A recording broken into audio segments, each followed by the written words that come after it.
Sziasztok! Szeretném nektek bemutatni a piac egyik legolcsóbb és szerintem egy nagyon jó potenciállal rendelkező példányát, amely nem más, mint a VEL G74A, ami a VE AK74UN-nek nagyjából az egy-egy másolata némi módosítással.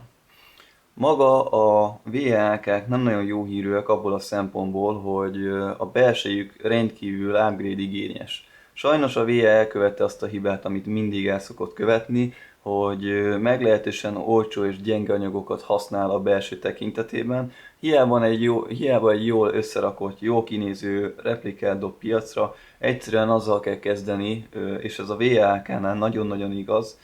Talán az egyik olyan replika, aminél a legjobban igaz az, hogy szinte a teljes belsejét ki kell cserélni ahhoz, hogy hosszú távon is megbízható, jól működő legyen.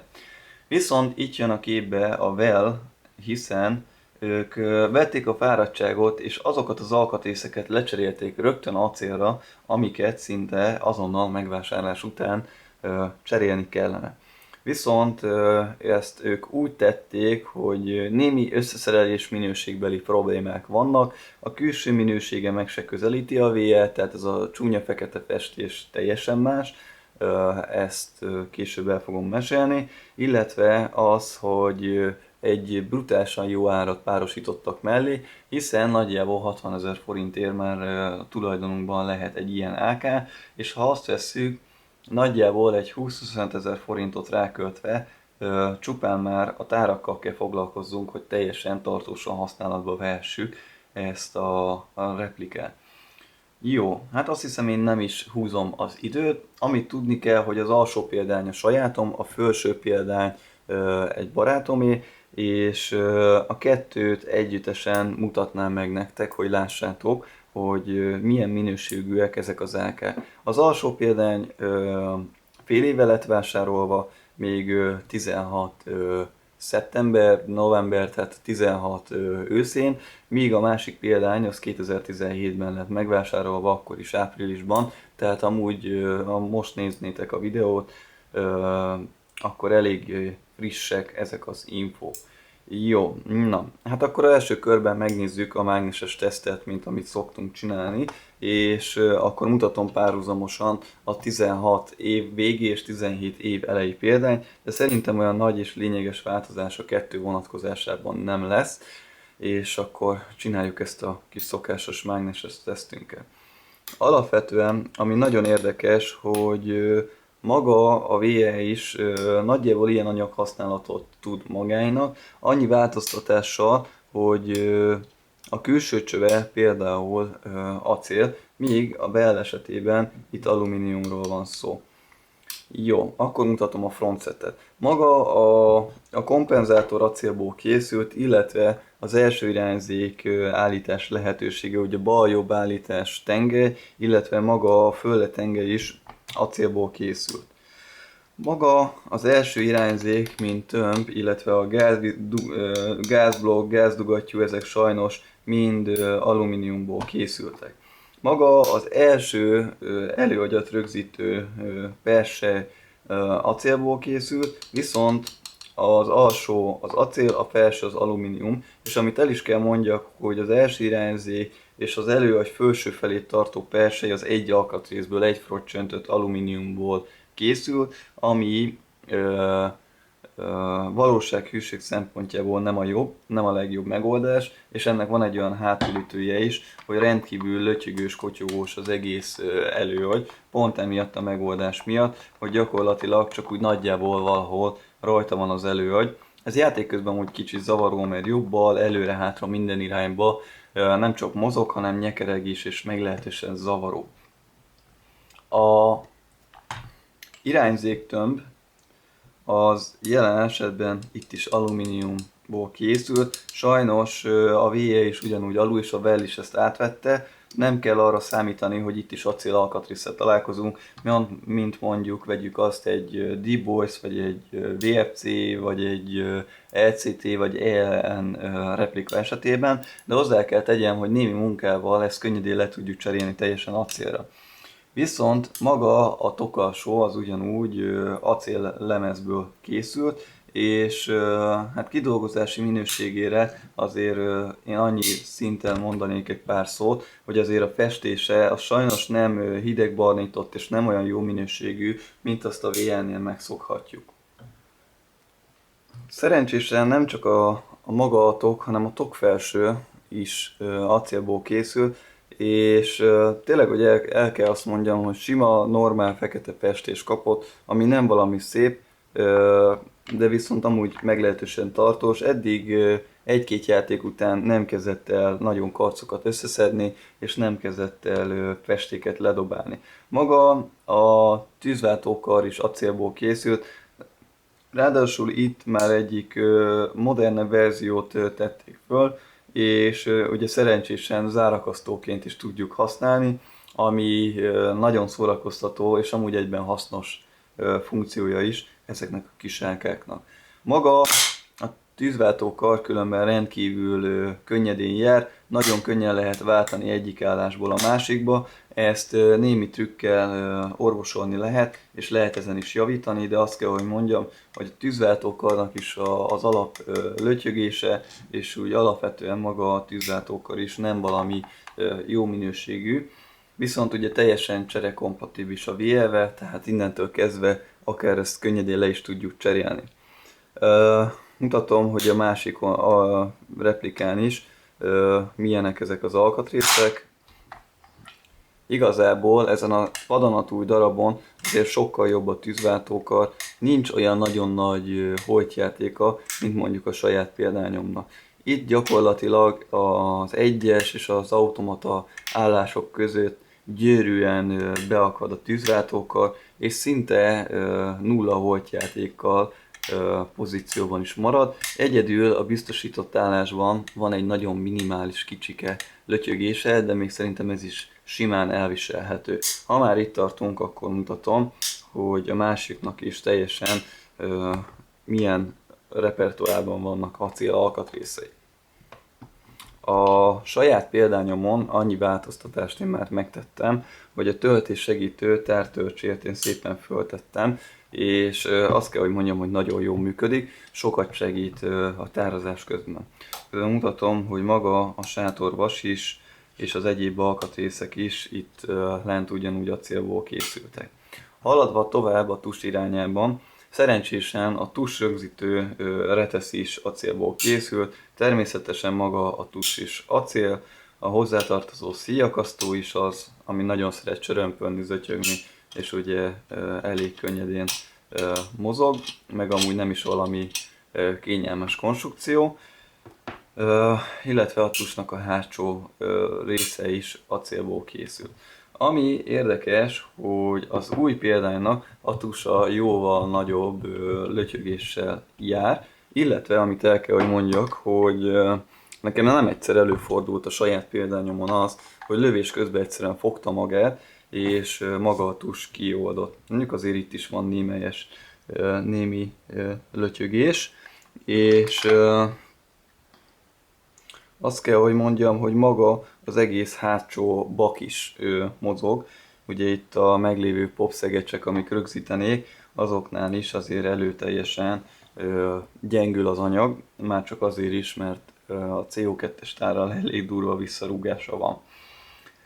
Ami még érdekes, mutatom nektek, hogy nekem egy belorusz gumi tuspárna van a tuson, ami meglehetősen kényelmesé teszi a célzást, hiszen nem ugrál maga a replika a lövések közben.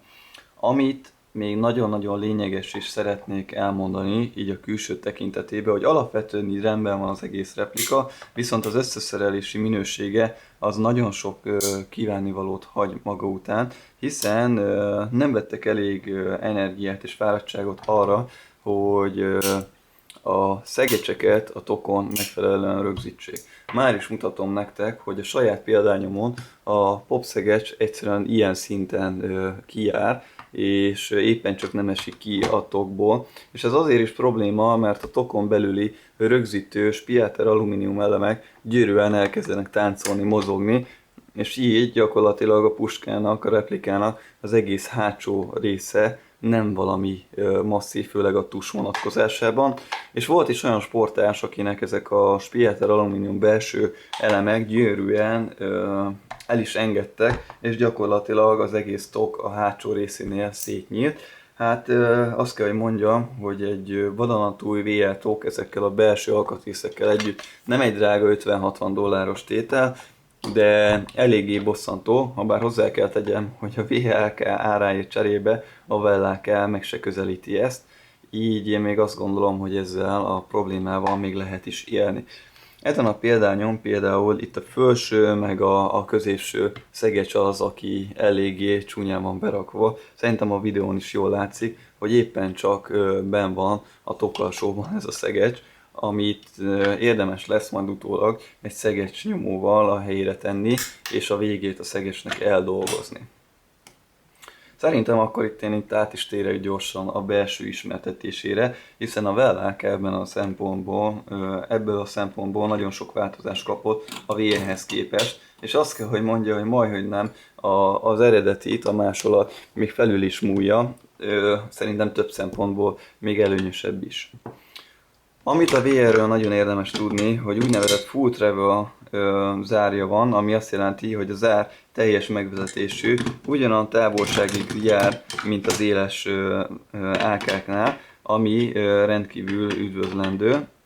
Bocsánat, itt is közben én is bénázok egy kicsit. Tehát a zár teljesen a hátsó állásig följön, egészen annyira, hogy a felhúzókkal könnyedén tudjuk magát a zárat rögzíteni is. A GHK AK esetében nagyjából eddig a pozíció jön hátra az ár, illetve újabban most már megjelent egy átalakító készlet, ahol a GHK AK esetében is teljes számmegvezetéses lehet a replika, ami meglehetősen jó opció, valósághűséget meglehetősen növeli, habár az az alkatrészet a tűzgyorsaságot átvariálja egy beépített rugós bufferre.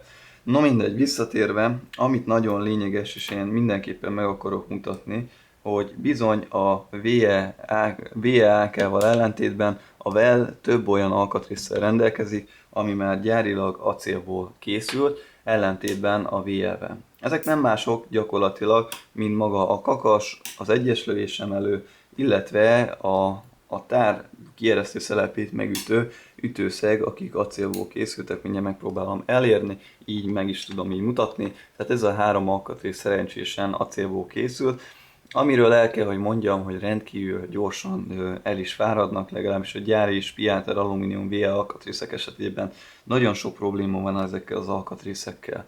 Gyakorlatilag az egyes lövésemelő és a kakas az pár száz lövés után eltörik a VL-ben, így gyakorlatilag egy VL usernél könnyen lehet, hogy az fordul elő, hogy ezeket azonnal cserélnie kell, vagy vannak olyan trükök, amelyekkel tehermentesíteni lehet ezeket az alkatrészeket, úgy, mint a kakassal egy gumidarab felragasztása, ugyancsak a záron is egy zárkereten egy megfelelő gumidarab felragasztásával nagyon jó élettartamváltozást lehet elérni.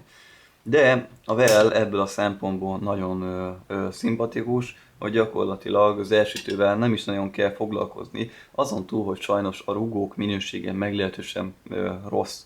Jelen esetben nálam, az én példányomon ő már úgy érkezett meg hozzám, hogy az autószírt, pontosabban van itt a jobb oldalon a kakast egy rögzítő kis alkatrész, ez amit itt mozgatok, ennek a rugója eltört, és ezt kénytelen voltam cserélni, viszont szerencsésen elmondhatom azt, hogy a VE rugó drop-in fit bele is ment, mindenféle probléma és változás nélkül. A másik ilyen problémám az elsütővel az volt, hogy a belső tűzváltókar meglehetősen gyenge anyagú volt, így én ezt ugyancsak lecseréltem BR-re, de azt kell, hogy mondjam, hogy például egy VI-Tech acél belső tűzváltókar nem drága, de hozzá is teszem, hogy a piacon jelenleg a VI-Tech belső tuning alkatrészei a legjobb árérték arányúak, így ha valaki nagyon akar valamit cserélni, akkor abból érdemes szerintem csemegézni, de azt kell, hogy mondjam, hogy gyárilag ezt a néhány rugót és az összeszerelést kell megnézni, tehát gyakorlatilag fúra szétlegózni az egész replikát és újra összerakni, és jó eséllyel működni fog. További kis apróság, hogy az infravak rögzítése sem a legjobb. jól halljátok, hogy mennyire mozog, és különben mind a régebbi, mind az újabb kiadású vellákákon is ugyanúgy mozognak az infravakkok. Ami még érdemes említésre, amit még nagyon érdemes említeni, az az, hogy a hopapegység a régi típusú került be, vagyis a nagyablakos, standard VSR csöves VSR gumis hopapegység van benne. Ráadásul el kell, hogy mondjam azt, hogy a vellákák belső alkatrészeit, tehát úgy értem a hopagumi annyira nem is olyan vészes, nem is olyan rossz, gyakorlatilag egy tisztítás után még az is előfordulhat, hogy gyönyörűen fog lőni, de minden esetre én például a sajátomba egy sárga Modify gumit beraktam, és egyszerűen épületbe így szinte egy pontlövő fegyverré avanzsált át, de mindenképpen azt kell, hogy mondjam, hogy 30-35 méteren gyönyörűen lő, és mondjuk főleg egy CQB-re használt replikánál ez igencsak előnyös. Magát a hopapot szerelni amúgy nem a legjobb, gyakorlatilag kifejezetten körülményes őt is szerelni, ugyanúgy, mint a GHK AK-knál. Gyakorlatilag az az érzésem, hogy a tokon belül kell, hogy is fogalmazzak, nőgyógyászkodni. Így ezt is úgy érdemes szerelni, hogy előtte a teljes elsütő házat mindenestül kivenni, és akkor már is könnyebben ki lehet venni, csúsztatni a hopapot, és a tokon belül szétszedni, összerakni, stb. Ami még lényeges, és még nem beszéltem, az maga az árkeret.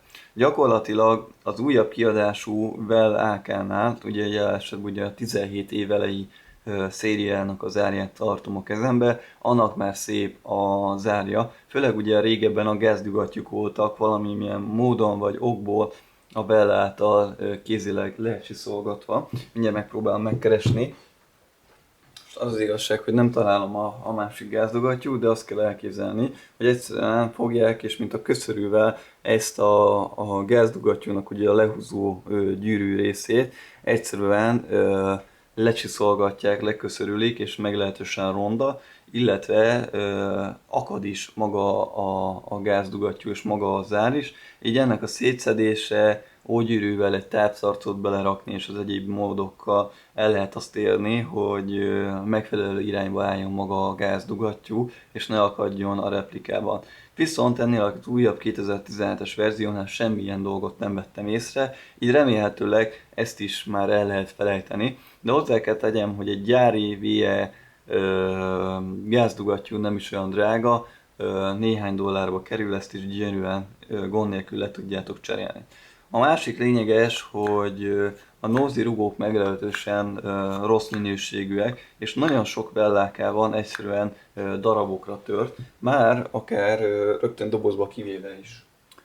A Nozi rugó az én esetemben gyárilag már el volt szakadva, gyakorlatilag itt a rögzítő keresztcsap mentén ugye a fül el volt törve, és maga a Nozi rugó az bent volt a zár és a zár belsejében a dugattyúnál és a Nozi között, és egyszerűen gyönyörűen szétverte magát a Nozit, illetve a Nozi rugó is már teljesen szét volt deformálódva. Így én ezt szinte rögtön azonnal cseréltem, és egyszerűen fogtam, és egy VSK-r lózirugóját használtam föl, méretlen levágtam, és az utolsó két hurkot visszahajtottam egy füllé, és úgy gyönyörűen tudtam használni. Viszont ugye a sportársakkal a GBBR klubban megbeszéltük, hogy milyen ez a méret, ez az ógyűrű méret, milyen ez a rugóméret, és azt gyönyörűen legyártattuk, és ez a probléma is meg van oldva. Maga a Nozi elvileg teljesen VL kompatibilis, ezt később meg is fogom tudni erősíteni, de szinte biztos vagyok benne, és amúgy gyönyörűen működik. A gázfogyasztás az eléggé vegyes, hiszen maga a komplett zár meglehetősen nehéz, emiatt a replikának is lassú a tűzsebessége, és egyéb sok észrevételem is van ezzel kapcsolatosan, de alapvetően nem működik rosszul. Nekem még tetszik is ez a 600-650-es tűzsebesség. Én azt gondolom, hogy sokkal lényegesebb az, hogy a reakcióidő a lövés kiváltása után sokkal gyorsabban végbe megy, mint egy AEG-nél. Ez épületben amúgy nagyon előnyös is tud lenni. Alapvetően én azt gondolom a VEL AK-król, hogy én még talán még jobb vételnek is gondolnám a VE AK-t, főleg, hogyha a VEL idővel veszi a fáradtságot, és az összeszerelés minőségén is javít némelyest, akkor biztos, hogy rendkívül jó vételnek tartom majd. Jelenleg azt kell, hogy mondjam, hogy ezen az 50-60 ezer forint közötti áron szerintem jó választás lehet, viszont meglehetősen idő és ráfordítás igényt támaszt magával szemben, hogy ténylegesen játékra fogható legyen, de egy kezdő és némi használat, ráfordítás, ráköltés után nem csak kezdő, hanem állandó tagja lehet az arzenálunknak, és nem csak egy kis mókázás, fán játékra lesz alkalmas, hanem folyamatos és tartós használatba is tudjuk majd venni.